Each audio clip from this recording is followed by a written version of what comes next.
All right, good morning. Thank you for coming to our Fathers Fightin' Fentanyl rally as we head into Father's Day weekend. Mr. Bonta was invited to be here today, but apparently other Southland appearances were more important to him than meeting with family members of fentanyl victims in our state who are pleading for his help. California District Attorney Rob Bonta has said recently that when it comes to fighting fentanyl in the state of California, he and his office are all in. Thus far, Mr. Bonta has not come out in support of a single piece of legislation that holds fentanyl dealers accountable for their scourge of death and destruction in our state. Mr. Bonta has done a lot of talking and promising, but with no meaningful action. That's been a troubling trend with the politicians in California during this long fight to move the needle even a few inches toward actually doing something to stop fentanyl from killing Californians hour after hour, day by day. They say, we're going to do something, something needs to be done. My office takes this seriously. We are fighting fentanyl with everything we've got. But are they? There seems to be a lot of hand-wringing in Sacramento about whether this epidemic is a public health issue or is it a public safety issue. All of us here can tell you what it is. It's both. We need to attack this on multiple fronts. What we cannot do is nothing. And so far, we've done nothing at the state government level to address this as a public safety issue. And what are the results? Year in, year out, more and more deaths. Alexandra's law is a simple and reasonable approach to holding drug dealers accountable when they knowingly murder Californians with fentanyl.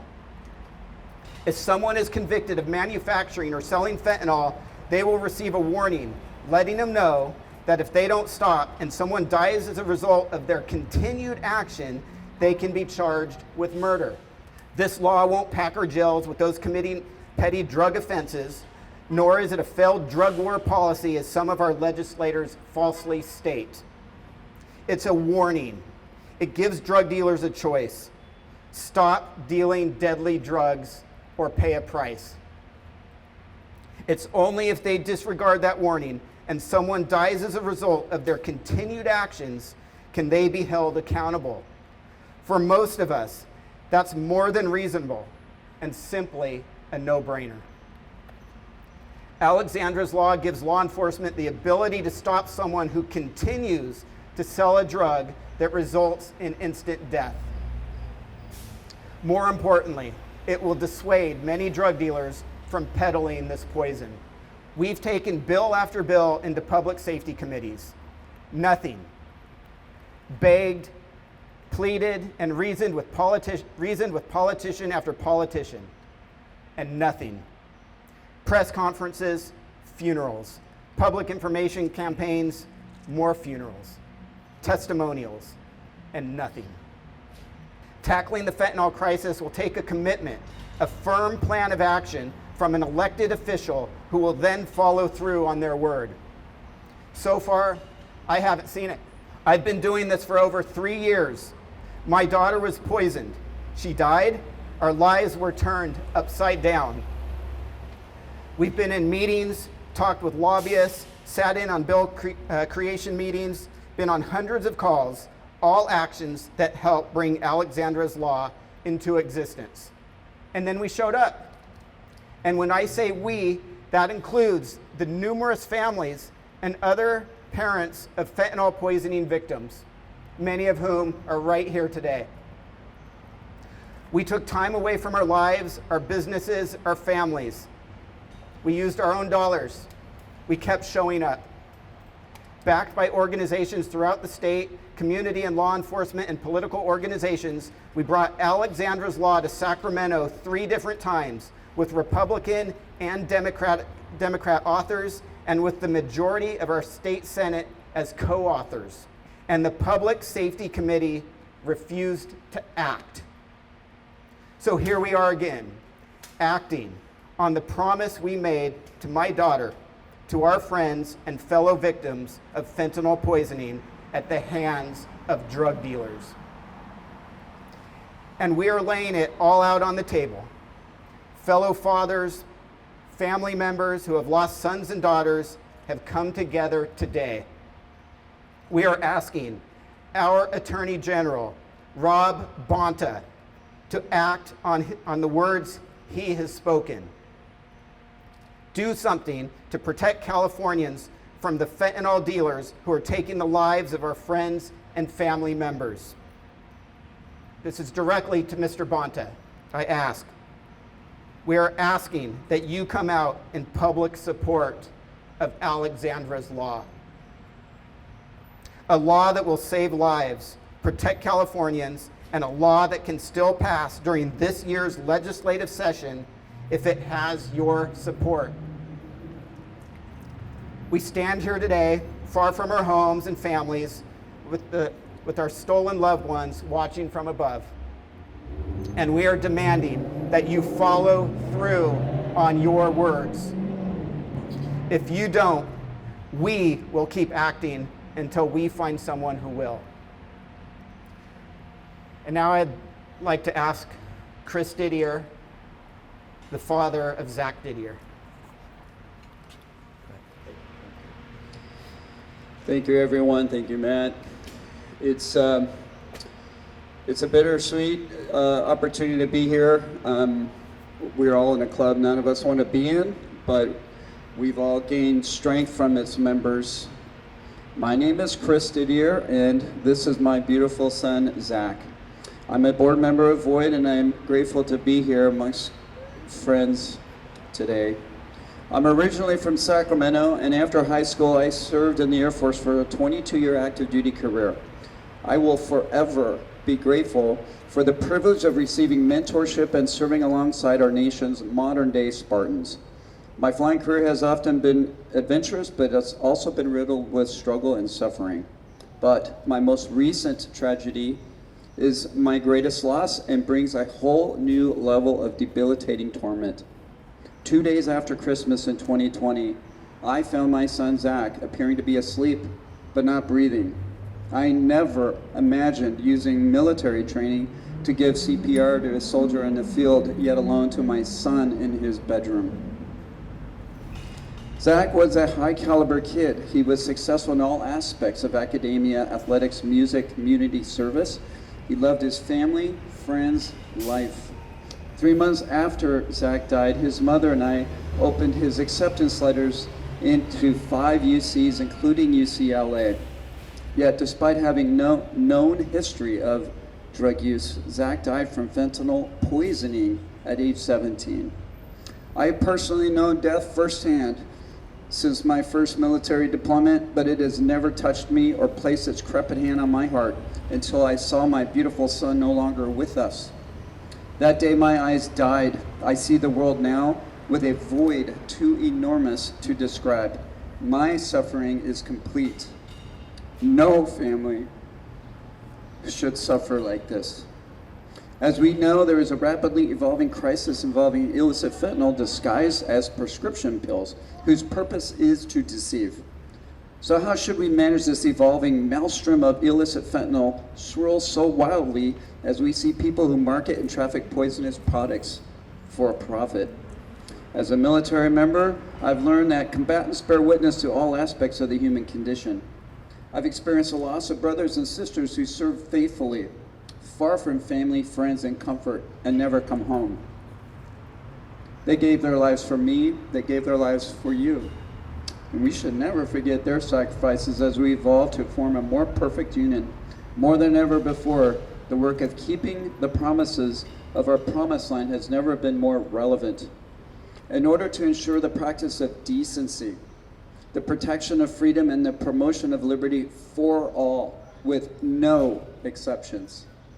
In the modern age of drug-related crimes and evolving technology, there is a new war our country is engaged in, and the enemy is fentanyl. We are all in a struggle against malevolent actions of drug traffickers and the most lethal opioid drug ever created.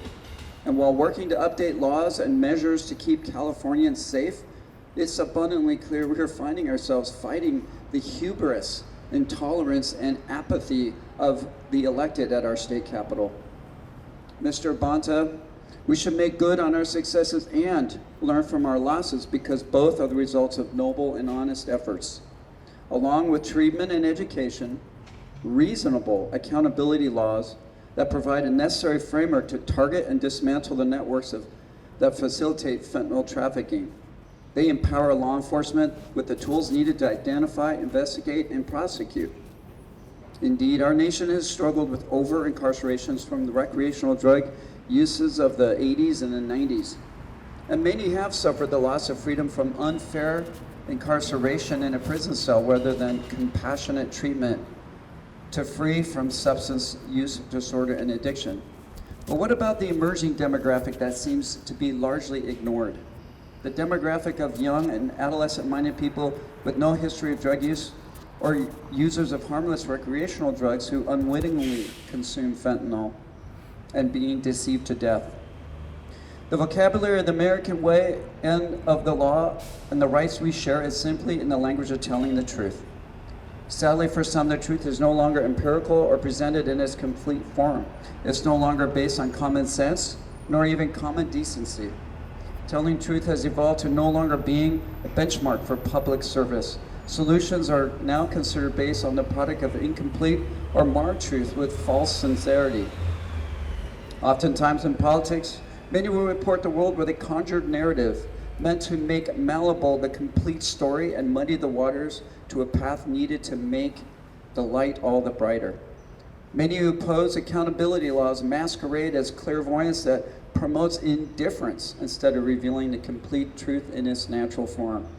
It's this indifference that can narrow the vision of our citizens and make dim the light of Lady Liberty's symbolic torch. So we need to get the facts straight and reveal the full story. There are dealers who illegally purchase counterfeit pills from an illegal source. They illegally possess those pills not knowing where they actually came from. They wrongfully claim these are legitimate prescription pills.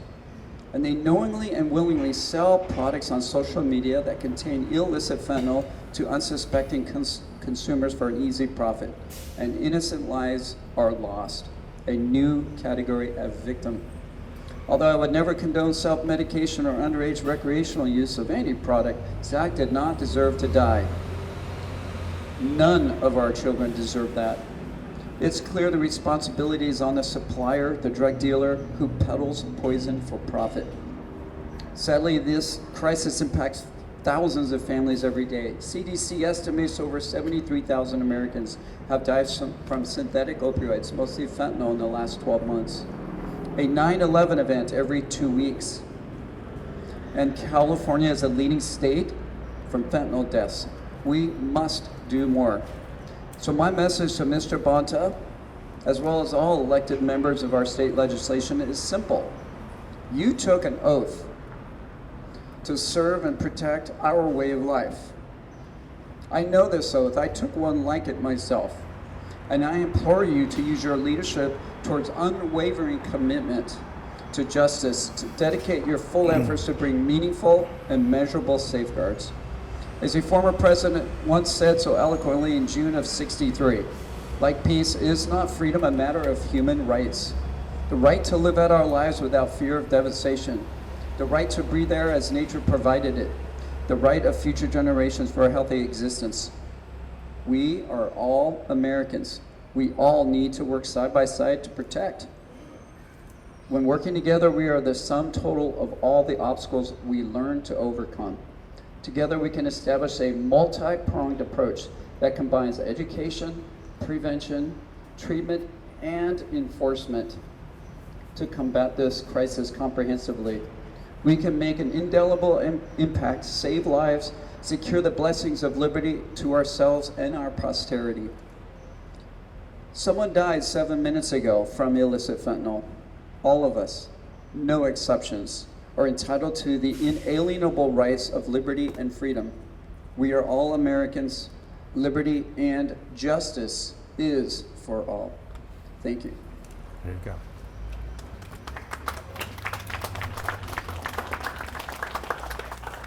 Thank you, Chris. And now I'd like to introduce Sam Chapman, father of Sammy Chapman. Father's Day is really hard when you've lost your child, and all of the fathers here standing with me today are experiencing a very difficult time of year. It was Super Bowl Sunday, and I brought my son a cheeseburger. He told me that he loved me, and an hour later he was dead on the floor from fentanyl poisoning. He was an A student, a football player, a kid who didn't deserve to die. He experimented like many kids do. A dealer found him on Snapchat, the dark web for kids. And I wound up trying to resuscitate my son on Super Bowl Sunday, and I failed. And the EMTs showed up, and they failed. And the police told us that they wouldn't be back for 3 months because Snapchat doesn't help. And they had to wait for the toxicology report. So we went public with what happened to us, and 2 days later, detectives showed up at our doors. And that's the way justice is handed out in this town. If the media cares, if you're famous, then you'll get some attention. But if you're John Q. Public, you're just gonna have to deal with it. They found our son's killer, and the district attorney decided not to prosecute. They used the excuse that there was a time between when the drugs were purchased and when the child died, and anything could have happened. But they're not prosecuting any of these fentanyl crimes. It's an excuse they use over and over again. And the Attorney General has the power to take over these cases, and he isn't taking over these cases. These things are not being prosecuted, and that's a crime. And we call on Attorney General Bonta to step in where the local district attorneys are not, and to take over the fentanyl poisoning cases and take these killers off of our streets. Why? Why aren't they doing it? There's a story that somehow taking dealers off the street is racist, and that's wrong. Minority communities are suffering greatly from fentanyl poisoning day after day. And making up the story that stopping it is somehow a racist act is just misguided, and it's one of the excuses they're hiding behind. The other problem is that they've taken so much money from the marijuana industry with all of the dispensaries around that they're sort of pro-drugs or too lenient or crazy. It's impossible to understand, with 300 people dying every day, why our lawmakers and our attorney general and district attorneys are doing nothing about this. I will tell you that in the last election, a man named Nathan Hockman, who you'll be hearing from today, stood with the rest of us and promised to take over these cases. Well, that didn't work out, so we're calling on Attorney General Bonta to do the same and take over where the district attorneys won't prosecute the fentanyl poisonings, and to stand up for Alexandra's law so that there is a warning. If you're dealing drugs and you get caught, there's a warning that says, you know, this is a risk to human life. And that way, if you do it again, they can get you for murder because they're able to prove intent. And that's the heart of this. They stand up when they do get prosecuted and they say, I had no idea there was fentanyl in that. You may wonder, why are these children dying? And the truth is, the Mexican cartels are mixing up this stuff for addicts all around the country. And the doses are too strong for someone who hasn't taken this before. It takes 2 grains of salt worth of fentanyl to kill someone who's not used to it. And children are dying all over the country. This is the leading cause of death for adults 18 to 45 in this country. It's as big a deal as COVID, and people are sitting on their hands. California just took over from Ohio as the leading state for fentanyl deaths. That's a dubious honor. Our lawmakers need to make changes. The social media platforms that are the gun that delivers the bullet of fentanyl to our kids need to change their algorithms. They need to stop with the geolocator devices. They need to stop with the things that are driving these drug dealers into the hands of our children. Sammy was just sitting at his computer when the algorithm for Snapchat drove a drug dealer to our home. He delivered fentanyl to our house like a pizza, and I had to find my son dead on the floor. This Father's Day, hug your children close and be thankful that you're not a member of the club of people who've lost a child to fentanyl poisoning.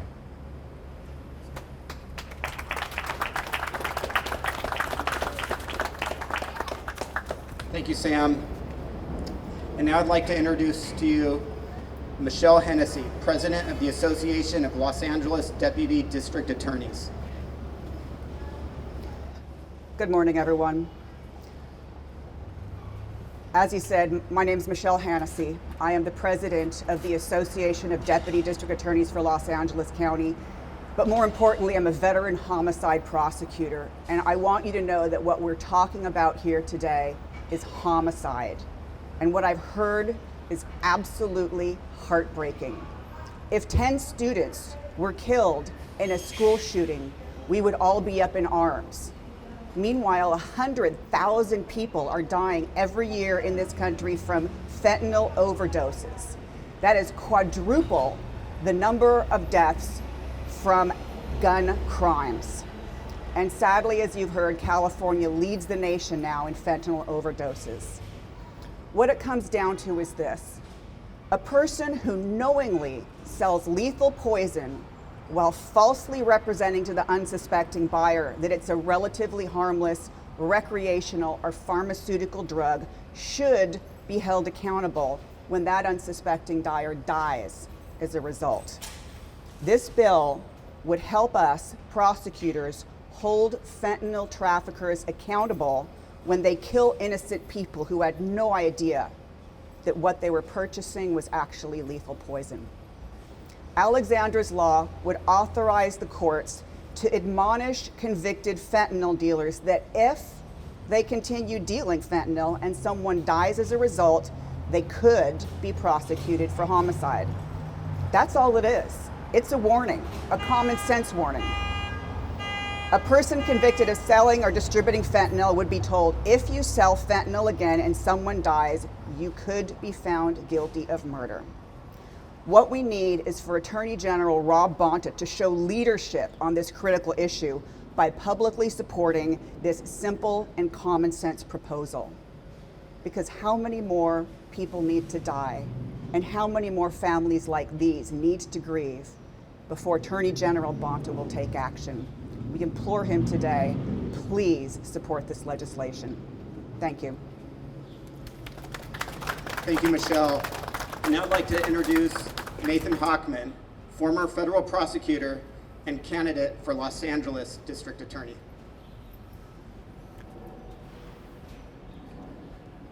I am in awe of these parents. I am honored to be here because these parents have lost their loved ones but are still fighting. They're fighting to make sure some other parents don't end up behind me a year from now, close to Father's Day, having lost their loved ones to fentanyl poisoning. I'm going to appeal to Rob Bonta, as I did when I ran against him, but I'm now going to appeal to him as a father. Rob Bonta has beautiful children. Those beautiful children, but for the grace of God, may go through this experience. And California, being led by Rob Bonta, needs to take the most firm stand against fentanyl dealers, because I must tell you, the restraint of the Alexandra's law is shocking. If my Tyler, my Harrison, or my Bryn, my 3 children, got killed and murdered by a fentanyl dealer, I'd want the death penalty. I want that person to go away for the rest of their life. I would want the highest fentanyl criminal sentencings in the world. But these parents have backed a very reasonable bill that is trying to make sure that a first-time fentanyl dealer does not become a second-time fentanyl dealer by giving them a warning, literally a warning, that if they do it again and someone dies, they may be tried for murder. This is the same warning that drunk drivers get when they get convicted of drunk driving, that if they do drunk driving again and someone dies, that they could be convicted of murder. It's the most reasonable thing a parent could possibly do is Alexandra's law, and sure enough, Rob Bonta has not supported it, but hopefully will. I think Michelle Hennessey had it right. If we had an assassin sitting on the overpasses of the 405, or let's say a team of assassins coming over from Mexico, and they literally had sniper rifles on the 405 and they were picking off motorists as they drove by, California or Los Angeles County would shut down tomorrow until we rounded up all those assassins, got their sniper rifles, and put them behind bars. Fentanyl is effectively like a silent assassin. It kills and you don't see it coming. That's the whole point of what's going on now. This is not about getting high. This is not about drug dealers peddling a product to get you high. This is them peddling poison. If they put cyanide in our water supply, do you think Rob Bonta would ever hesitate to go in front of a press conference and say we're going after the cyanide poisoners? We're going after the snipers on the 405. Of course not. You would see Rob Bonta giving press conference after press conference down here in Los Angeles, showing how tough he is. Well, he has an opportunity to do that right now, and to show to all the fentanyl dealers in Los Angeles County, and quite candidly in all 58 counties in California, that you feel for the victims, not for the drug dealers. That your passion is for justice for the victims, not creating another excuse or another incentive for fentanyl dealers to target California. Now, what's very interesting is that Rob Bonta has the power to come in, even before this legislation is passed, and take over from every one of the district attorneys who don't want to give this warning in their own plea agreements. But he doesn't have to do that with over 12 district attorneys, the ones in Riverside, the ones in Orange County. Even the district attorney in San Francisco has adopted internally Alexandra's law. And every time a fentanyl dealer goes in front of them and pleads guilty, they have to get this admonition as part of a plea agreement. Who has not adopted the Alexandra law in their plea agreement? Right down the street, George Gascon. But Rob Bonta could come in tomorrow and take over every fentanyl prosecution that George Gascon refuses to impose these warnings. But he has refused. George Gascon has refused. Rob Bonta has refused. But I have not lost all hope, maybe for George Gascon, but for Rob Bonta. Rob Bonta, when Father's Day comes up this weekend, look at your beautiful children and ask yourself, what would you do if, God forbid, they were to take one of these pills, it's laced with fentanyl, and you see your child sadly, tragically, dead on the floor, unable to revive them? What would you do then? Let's not get to that moment in time. Take the action now, back Alexandra's law, and prevent these crises from happening to your family, further to our families, to the entire state of California's families. Do it today, Rob Bonta. Act. Don't talk about acting. Act today.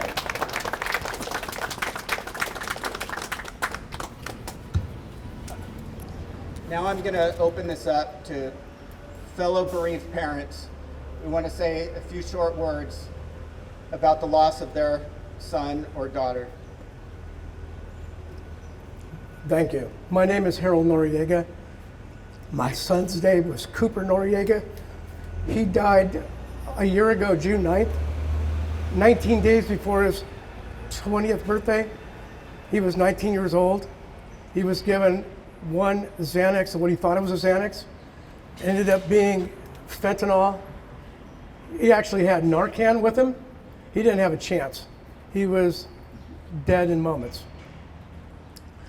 The thing that amazes me is we've recently come out of COVID, and when we were in COVID, the government shut down a lot of our freedoms, our businesses, our economy suffered. People were dying. We were mandated to take vaccines. We did a lot of things because it was a dangerous situation. We've come out of COVID. We have approximately 300 people. We have over 100,000 young children, young adults, loved ones dying a year, and it gets no attention. Our elected officials are not held accountable. The drug dealers that are doing this solely for profit are not held accountable, and it's continuing to rise. And we need a COVID-like response to this to stop our loved ones from dying needlessly. It's insane that there is no response accordingly. So my son's foundation is the Coops Advice Foundation. We support the drug-induced homicide organization. We support the politicians and Alexandra's Law, those that are in support of that. Something needs to be done. I just want to thank everybody here, and I'm sorry this all happened. I never planned to be here. This was my idea to be in my mid-60s, to be grieving over a son and taking on a new area of my life, which is to hopefully save kids' lives. But my son is leading us, and we are saving lives through our platform and getting this message out. So it really requires all of you out there to understand what's happening. You're all being poisoned for profit. It is not a racial thing. It is not, and it sounds insane that the legislation says we're going to overcrowd our jails. Well, who the hell do you want to arrest? The people that are killing your family and friends for profit. And I'll tell you, it is not a racial thing. Fentanyl and drug homicides go across all platforms. I do want to say that by getting the support to enact these legislations, it gives our state and local authorities some teeth and some ability to do something about prosecuting and putting people accountable in jail for murder. I'm very thankful for our DEA. I've been involved and I've been asked to collaborate with them on their message. They're actually doing something, which is, I don't think they get any type of notoriety, but whenever the local authorities need help and they have a case, they can't do anything, they'll bring in the DEA, and the DEA is more than welcome to help as much as they can. I'm very thankful for them. I'm thankful for everybody that's here today. I'm thankful for what Matt started, and please support Alexandra's Law and hold our politicians accountable. It's your vote. Thank you.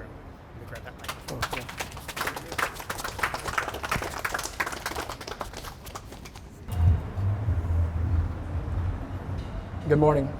My name is Eric Kittendorf. I am the father of Alyssa Kittendorf. 18 months ago, I lost my 17-year-old daughter to a fentanyl poisoning. It was the worst day of my life. I never imagined that anything can happen to my little girl. My daughter was the most beautiful person I've ever known. She was my light, my joy, my treasure, my baby. And now she's gone. Like most teenagers, my daughter experimented with drugs, and with the help of a drug dealer, these drugs took her life. My daughter's alleged drug dealer poisoned her. My daughter ordered a Percocet pill, and she got a lethal dose of fentanyl instead. My daughter took this pill all alone in her room, and she was found sitting on the edge of her bed with her head between her legs. She went to sleep and never woke up. My daughter was murdered. This dealer was arrested just a few days before selling to my daughter for selling fentanyl. He was arrested and released the same day. If Alexandra's Law, SB 44, had been in place, my daughter might be alive today. Had her dealer been warned of the dangers of fentanyl and threatened with a homicide charge, my daughter might still be here. He might have thought twice. Instead, he was released, and my daughter died a few days later as a result. A few months after my daughter's passing, the DEA arrested this person once again for selling fentanyl. He had a history of selling fentanyl to minors, and nothing was done until after my daughter died. Who knows how many more deaths he was allowed to cause. We are pleading with the Attorney General, help us get Alexandra's Law, SB 44, passed. We must hold those who distribute and profit from fentanyl and cause death accountable. We must come together as a community and fight this epidemic.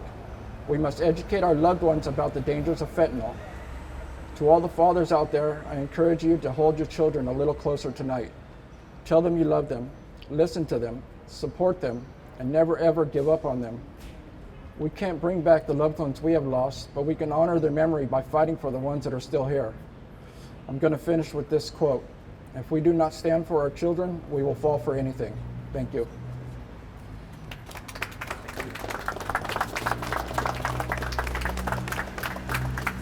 Good morning. Buenos dias. My name is Jorge Rocha.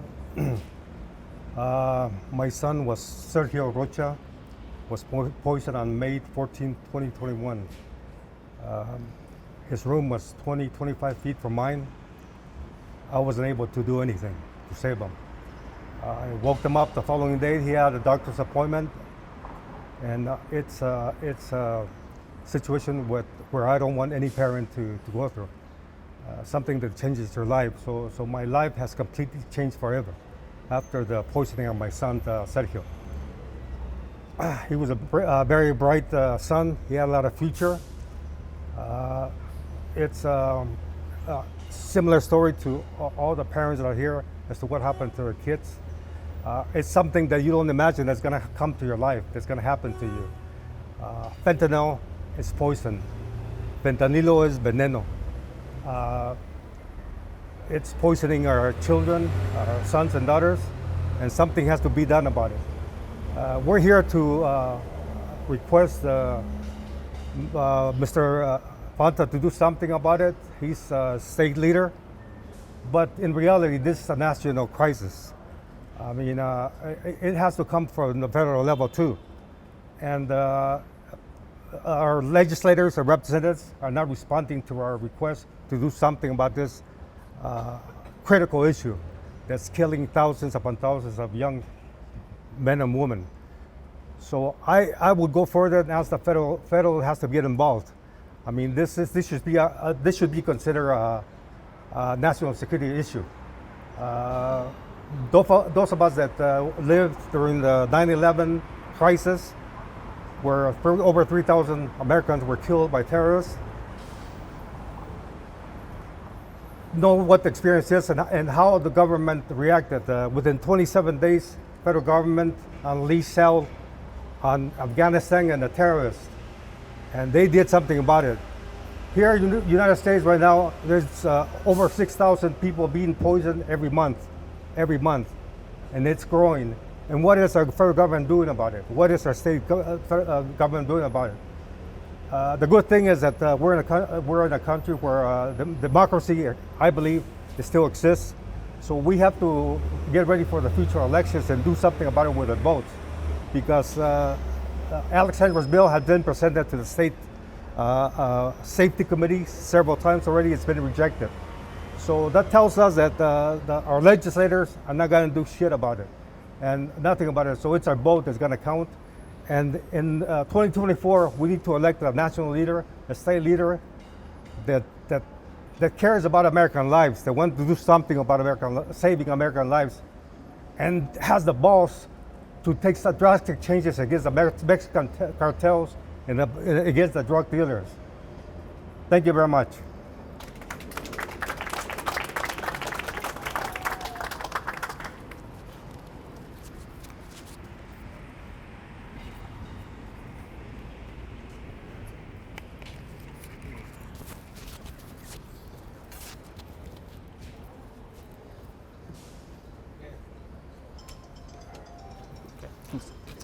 My name is Shane Wood, and I am not a father, but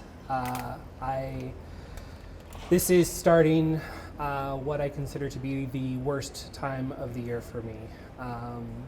We talk a little bit about social media and the ways that it affects so many aspects of our lives and the ways that our access to our loved ones, our siblings, our children, but there's the subtle ways that you don't realize that it affects your life.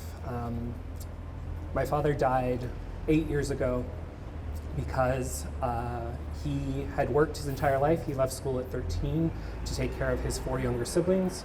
He worked manual labor, wore his body out, and then when he went to get medical help, things like a knee transplant to be able to continue to provide for his family, he was told because of the work that he did that it was not responsible to get those, so he turned to the only thing that he could, which was pain relief and pain management through OxyContin. And when doctors stopped prescribing, he found other places to get it, and he died because of a fake OxyContin pill. And to this day, 8 years later, I know that I'm going to start getting the targeted ads for what to get your father on Father's Day, how to tell them that you appreciate them. And he's not there. And 2 years later, my little brother Drew, who had experimented with drugs and alcohol for much of his teen and adult years, finally made the incredibly brave decision to get clean. He had been clean from heroin for 7 months. And he came up to the 2nd anniversary of our father's death, clean, sober, completely clear in the head, and the emotional toll that that took on him was overwhelming.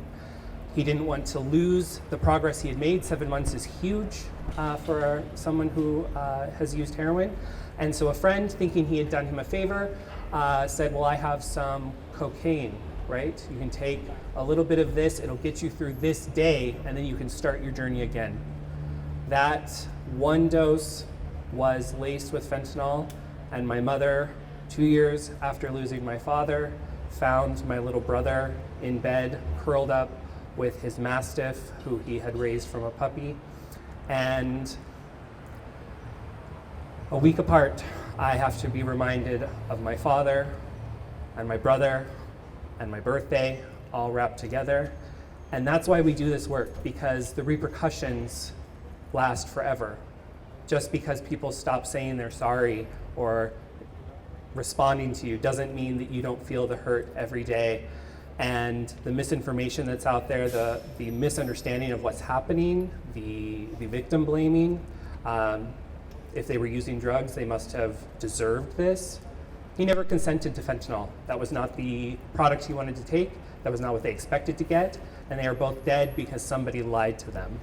And we need to understand that that is a special circumstance. This is an epidemic that needs to be taken care of, and the work that Matt is doing in order to bring awareness to this and get Alexandra's Law passed is the most reasonable and tempered decision that we can make, so that we can continue to fight what is killing us at exponential rates. So thank you. I'm going to ask Julie to come up with some special words announcing some of the victims of fentanyl, and Julie is going to...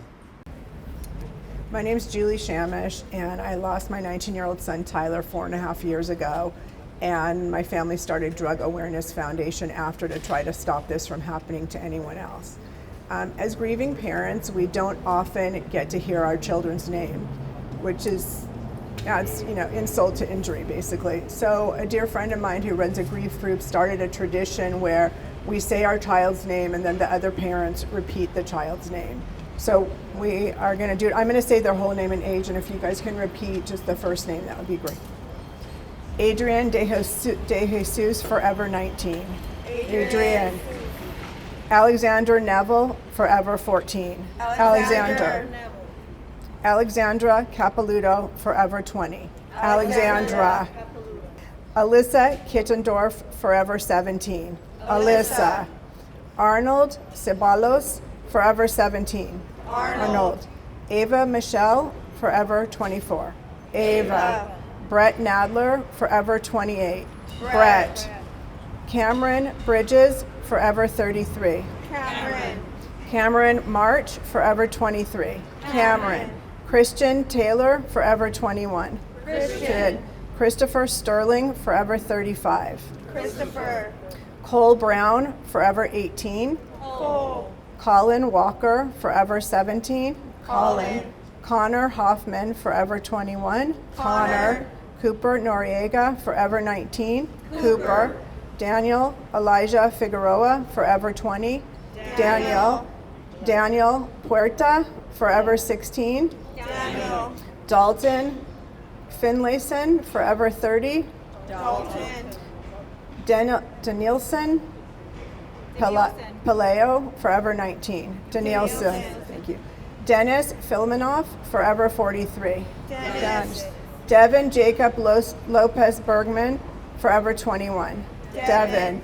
Dreesen Elizalde, forever 22. Dreesen. Dylan Sarantos, forever 18. Dylan. Fernando Sanchez, forever 17. Fernando. Garrett Miranda, forever 25. Garrett. Isaiah Gonzalez, forever 15. Isaiah. Jacob McLaughlin, forever 25. Jacob Vasquez, forever 24. Jacob Velez, forever 27. Jason Abney, forever 20. Jax Markley, forever 18. Jessica Ann May, forever 32. Jessica Filson, forever 29. Justin Jenkins, forever 30. Justin. Cade Webb, forever 20. Cade. Kyle Winchester, forever 28. Kyle. Landon Jack, forever 20. Merrick Cole, forever 25. Marvin Chavarria Jr., forever 17. Melanie Meehan, forever 41. Melanie. Michael Lenardi, forever 20. Michael. Nicholas Schultz, forever 25. Nicholas. Richard Royer, forever 18. Richard. Ronnie Weaver, forever 34. Ronnie. Ruby Torrens, forever 23. Ruby. Sammy Chapman, forever 16. Sammy. Sergio Ricardo Rocha, forever 28. Sergio. Spencer Newsom, forever 20. Spencer. Tyler Gestel, forever 16. Tyler Joseph Shamish, forever 19. Zachary Didier, forever 17. Zachary Lawler, forever 18. Zachary Starrett, forever 29. Thank you, and thank you to Matt.